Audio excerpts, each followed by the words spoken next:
it's an important thing to think about if this is going to be your destination for eternity.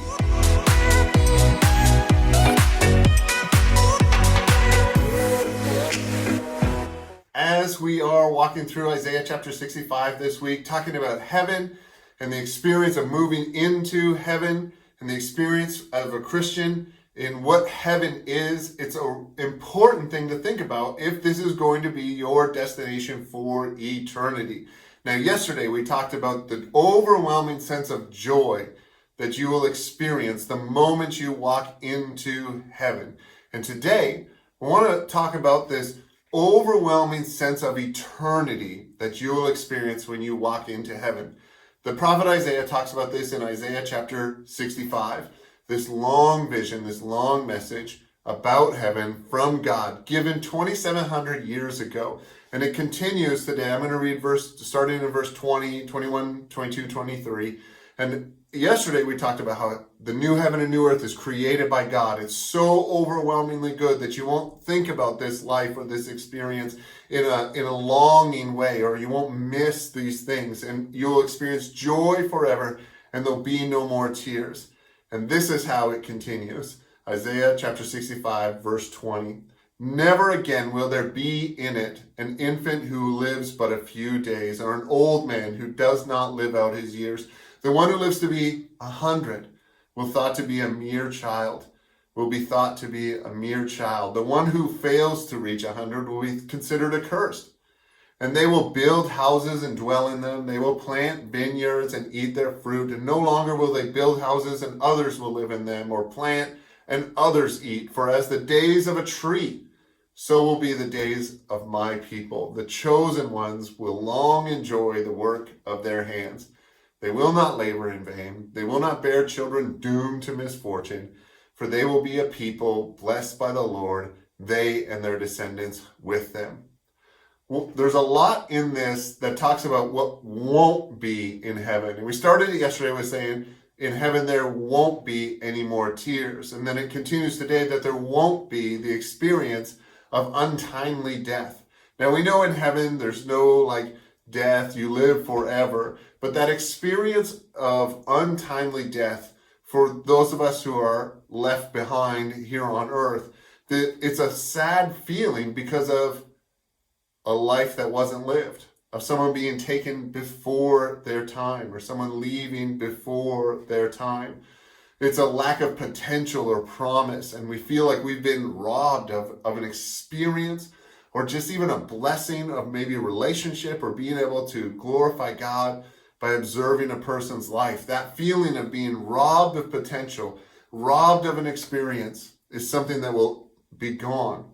It was something you will never experience again as the new heaven and the new earth is created and we live there. Now, then it talks about how the people will build houses and dwell in them. They'll plant vineyards and eat their own food. And in the context, when this was said 700 years before Jesus, there was often violent armies that would come into towns and overwhelm the walls. And small towns and small villages couldn't defend themselves. And they would come at harvest time, after the people had brought in all the food. Then these violent invaders would come in and take their homes and take their food and live there. And so there's always this threat. There's always this short-term thinking that happens is, can we survive tomorrow? Can we survive the next day? Instead of thinking long-term, instead of thinking we're building this house for generations, or we're bringing food in and we're storing goods so that we have a long-term source of stability and security. Instead, the people had to live day to day, not knowing what would be around the corner, not knowing what would be the next thing. Isn't that kind of like our experience today? We don't know what is going to happen tomorrow. We're in this pandemic and we don't know what's going to happen this fall. We're saying words that we never thought about saying before, like there's a new normal, or the world has changed, or we don't know what's going to happen this fall. Beyond that, we don't know what's going to happen in the election that's coming up. We don't know what's going to happen politically. We don't know what's going to happen economically. And even in your own family, we have people and we have friends whose jobs have become insecure, or whose jobs have become non-existent. And through all of this, what we know is in heaven, the experience of what's tomorrow and what's tomorrow is replaced by what's the next 100 years like? What's the next 1,000 years like? Instead of thinking about, oh, now I need to worry about this and I need to scrounge and work and do and panic, it's all long-term thinking. It actually ends by, this section of the scripture ends with, it says, they will be a people blessed by the Lord, they and their descendants with them. And so as you're overwhelmed by eternity, you're overwhelmed because there's no longer an experience where you're robbed of a promise or a potential. There's all long-term enjoyment of your creative work. And you might think, oh, why would I work in heaven? I don't want to work. But in heaven, there's actually creative impulses that still happen. You will still create things. There will be songs written. There will be homes built. There will be systems manufactured so that God is glorified as we create new things. And so heaven isn't like a sitting in white robes and staring forward and singing the songs that you're told to sing. It's much more taking that God inputted, creative, creating like ability that you have, the gifts that you have in order to glorify God. And when it says they will be a people blessed by the Lord, they and their descendants with them, it actually talks about bringing all those blessings together in a related kind of way. That in heaven, the blessings won't just be alone or won't just be solo, they'll be enjoyed by all.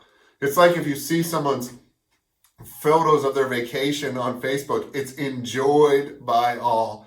And the reason that you don't feel this fear of missing out or this fear of my life's not good enough is because you're able to experience the joy of being overwhelmed with eternity. So this first thing is that you'll be overwhelmed by joy. We talked about that yesterday. And today, the big thing about heaven is that you'll be overwhelmed with eternity, enjoying the long-term enjoyment of your creative work.